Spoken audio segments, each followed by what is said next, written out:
Mohsin sir তো এখনও আসেনি, কখন আসবে সেটা আমিও বলতে পারতেছি না। আপনারা এখন বসলে বসতেও পারেন আর চলেও যেতে পারেন। এই তোমার কি হয়েছে? আর আইছে দেখ বেড়া গিয়ে এখন ইন্দুরে গর্তে ঢুকছে। আচ্ছা দাঁড়া,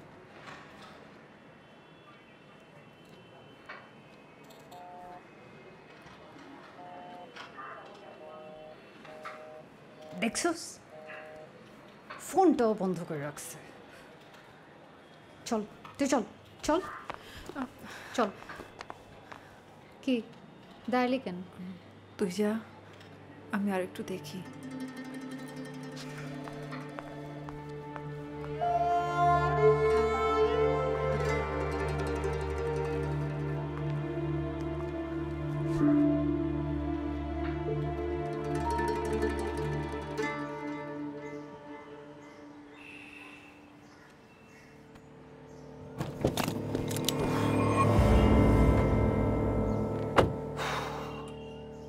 শেষমেশ তাইলে আমার কথা শুনলেন স্যার? তোর কথা শুনিনি কবে?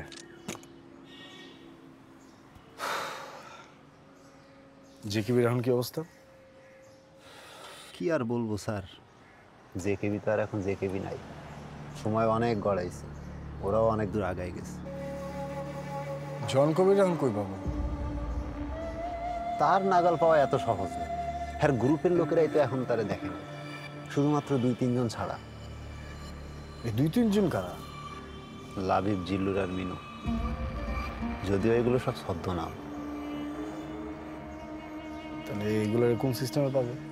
সিস্টেম অনেক জটিল, তবে আপনার তরিকায় পাবেন না। আচ্ছা তুই বল কোন তরিকায় পাবো বল। সাপের মতো বুকে ভর দিয়ে আগান লাগবো।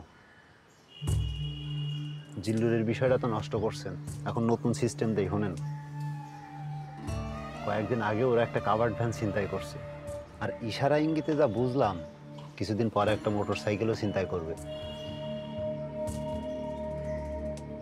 এগুলো দিয়ে কি করবে? অ্যাটাক করবো, একটা না দুইটা না, দেশব্যাপী ধারাবাহিকভাবে অনেকগুলো অ্যাটাক করবে। পুরা দেশটারে ছারখার করে দেওয়ার প্ল্যান হয়েছে স্যার। এখন এই ভ্যান আর বাইক যদি উদ্ধার করতে পারেন তাইলে হয়তো জিল্লুর আর মিনুর নাগাল পাইতে পারেন, এছাড়া বিকল্প কোনো পথ নাই। জিল্লুর আর মিনু।